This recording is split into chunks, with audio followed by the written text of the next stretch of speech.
Estamos ao vivo no Pelo Bem de São José, 15 horas e 22 minutos. Você que nos acompanha no Facebook e também no nosso YouTube. Você que vai ver de forma temporal, né, nos cortes, depois no Instagram. Estamos tendo a alegria de receber aqui hoje Renan Santos. Renan Santos é uma figura nacional da política, um jovem que tem conseguido notoriedade através do seu trabalho, que não é de hoje, é um trabalho já tem alguns anos, e que é pré-candidato à presidência da República pelo Partido Missão, o partido mais novo também na nossa República. E nós estamos tendo a honra, a alegria de estar recebendo ele aqui hoje, no Pelo Bem de São José. Renan, boa tarde. Obrigado por estar conosco aqui em São José dos Campos, no Pelo Bem de São José. Renan, qual que é a sua relação com São José dos Campos, cara? Que história que você tem com a nossa cidade? Olha, eu tenho mais relação com o Vale por conta do meu pai, que morou em Queluz e Cruzeiro, né? Quando ele era criança, morou até 72, do que especificamente com São José, né? Eu já quando eu trabalhei com fábrica, eu já tive clientes em São José, especialmente na minha empresa, que eu tinha clientes que eram lojas de materiais de construção. Então eu fornecia porta e janela de aço para alguns clientes aqui. A gente vendia bem, até na região do famoso bairro do Pinheirinho, que tinha todas aquelas polêmicas envolvendo ali. Então, bons tempos, assim. Eu gostava de trabalhar, gostava de fazer entrega aqui. Então você vinha para cá? Vinha. Já comia o famoso bolinho caipira aqui. Uhum. E aí, quando nós fundamos o MBL, o Riso, que é um dos fundadores, ele era daqui, de São José. E a gente sempre teve núcleos muito fortes em São José. Tanto que a gente já elegeu o vereador, né, um sujeito que nem vou ficar falando muito dele, um sujeito meio desprezível, o Tomás. Mas elegemos ele e tivemos sempre uma estrutura do movimento muito forte aqui. A região toda a gente já foi forte. E agora a gente está podendo estruturar isso porque agora tem um partido. Então vamos ter muitas lideranças e o processo vai aumentar ao longo do tempo aqui. Então eu estou apenas muito animado. O MBL nasceu em 2015? 14. Em 14. E eu lembro que em 2015 já havia uma atuação do MBL aqui através do Tomás e através do Pavanato, que começou aqui também e saíram, né? São dissidentes do MBL. Eles sempre. Os dissidentes nós são sempre dissidentes de uma via. Eles sempre viram bolsonaristas. Né? Então, por que isso? Porque é mais fácil, né? É basicamente isso.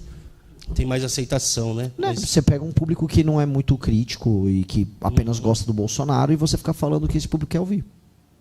Sim. Não é fácil. Trabalho antipetismo, né? Mas eu vejo que você também trabalha muito antipetismo, não, né? Assim, ser antipetismo é uma questão até de caráter, né? Dito isso, não basta apenas ser antipetista. Porque o que acontece? A partir do momento que você começa a agrupar o eleitor em blocos, e esse agrupar ele é um agrupamento quase natural na sociedade brasileira, logo, se você faz oposição a um bloco, você começa a agradar outro. É um elemento natural. Uhum. Isso não te torna um ser humano melhor. Isso só está te agrupando com um bloco. Então você pode muito bem ser corrupto e denunciar a corrupção do PT. Pode, o Sóstenes está aí. Hã? O Sóstenes Cavalcante está aí. Sóstenes, a turma do PL. Bom, o PL, né? O PL é essencialmente um partido de corruptos, a começar pelo presidente do partido, que aponta a corrupção do PT. Uhum. É isso, que também é corrupto. Então, é triste o país em que as pessoas não conseguem ver para além disso. Agora, correndo o Brasil, eu começo a perceber um cansaço nas pessoas. Quem é antipetista, mas cada vez menos é bolsonarista. Ele pode ter um recall do nome Bolsonaro, como oposição ao PT. Mas bolsonarista, veio o pessoal, não, vou defender aqui o legado. Não tem muito legado para defender. Não tem nada para defender. Uhum. Tem a narrativa. A narrativa é vendável, né? Praticamente você vende muito bem. Contra narrativa, você vende qualquer coisa, né? Isso é muito bom. Mas, por exemplo, você é um cara anti-esquerda ou anti-PT? Porque você vê algumas vantagens na esquerda. Não, cara, eu sou o Renan. E eu começo falando isso porque se eu criar minha identidade baseada na negação do outro, fica uma coisa ou muito burra ou muito picareta. Eu tenho que fazer através da afirmação do que eu sou e aí o meu grupo através da afirmação do que ele é. Eu me afirmado, eu sou contra a esquerda. O que isso significa? Para começar, a pessoa tem que definir o que é esquerda.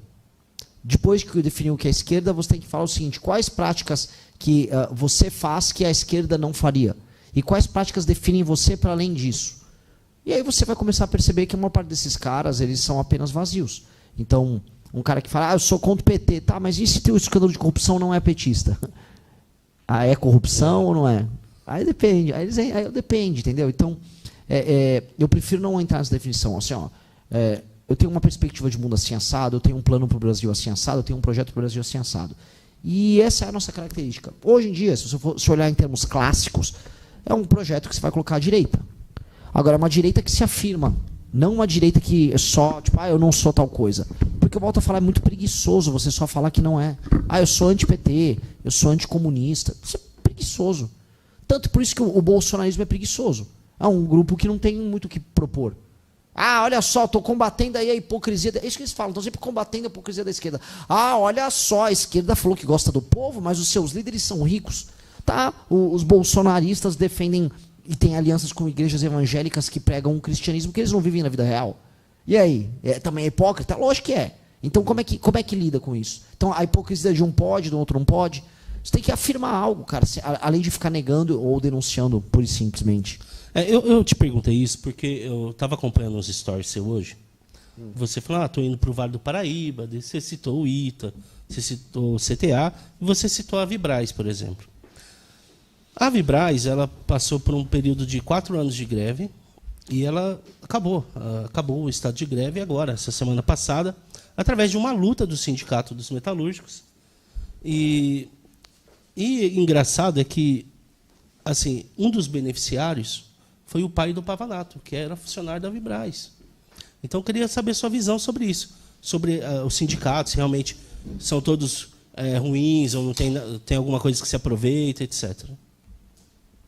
Veja só, se eu partir da premissa que pessoas vendem sua força de trabalho e pessoas têm direito à livre associação, portanto, pessoas fazendo uso do direito à livre associação, negociarem melhores condições de trabalho é legítimo. Então, eu acho que a ideia de organizações autônomas para negociar valor de trabalho, etc., e condições de trabalho, ser legítimo é parte da minha premissa de um cidadão que vive num Estado democrático de direito.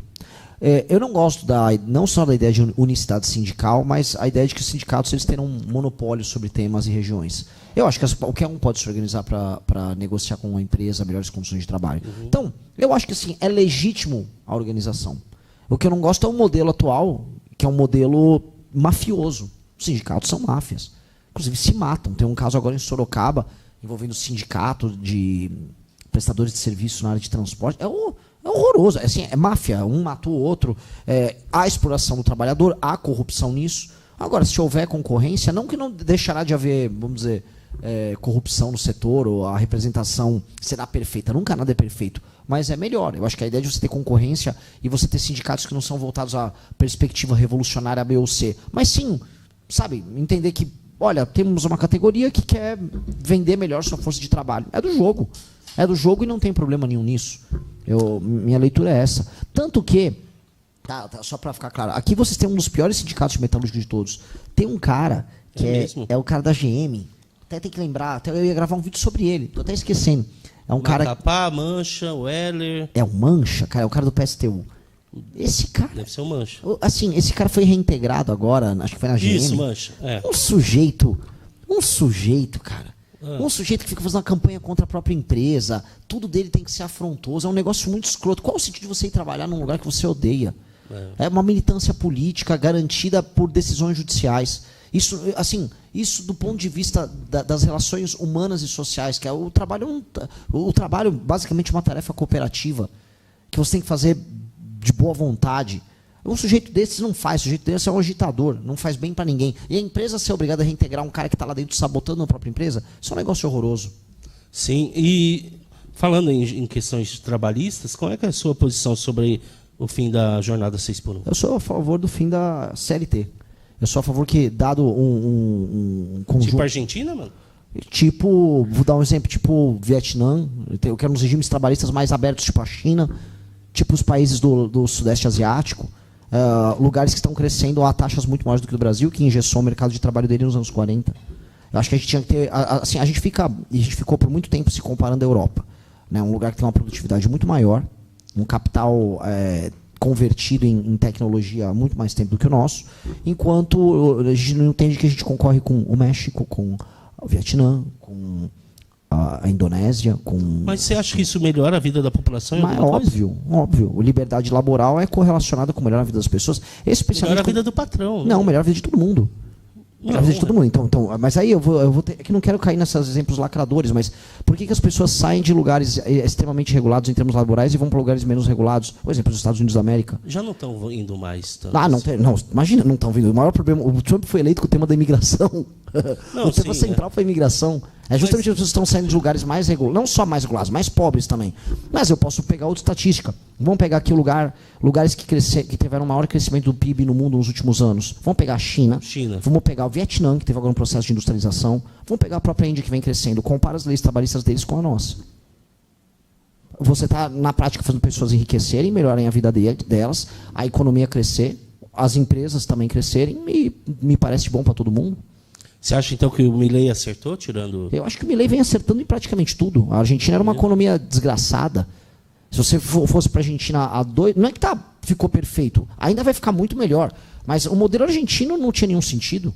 Do que adianta você ficar garantindo direitos que eles não são válidos no mundo real? É igual falar que a Constituição brasileira, que também te garante o direito à moradia, direito à educação, ela se realiza só porque está escrito lá. Não se realiza. É uma questão...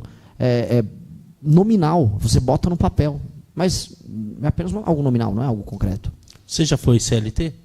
Nunca fui CLT, fui estagiário e depois eu, graças a Deus, fui sempre empresário, pequeno empresário. Sua família é rica? Não. Eu vim de uma família de classe média, depois uma família de prestadores de serviço, depois trabalhei prestando serviço, trabalhei como aprendiz, fui estagiário por um tempo no universo do direito, e aí fui primeiro começando a aprender com meu pai, depois fui sócio de uma empresa menor, depois fui sócio de uma empresa maior, e aí depois eu parei.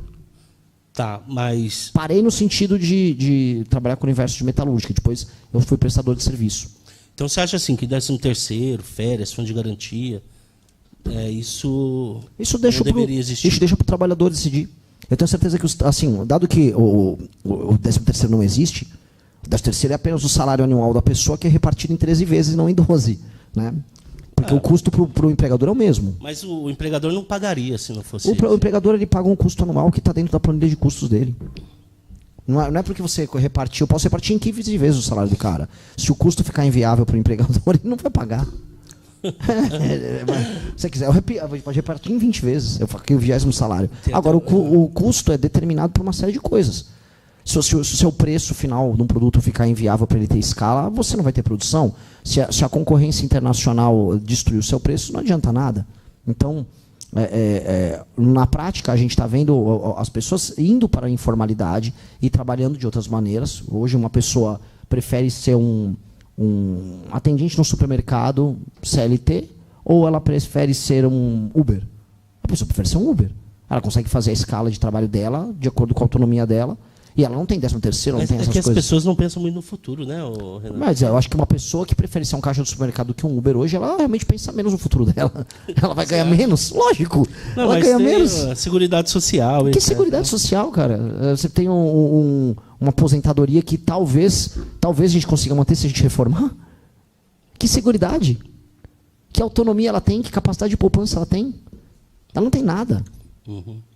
Ela basicamente não tem nada. As pessoas acreditam, volto a colocar aqui, que elas têm direitos nominais. E elas sabem que elas não têm. Na verdade, elas nem acreditam. Elas só estão vivendo e sobrevivendo.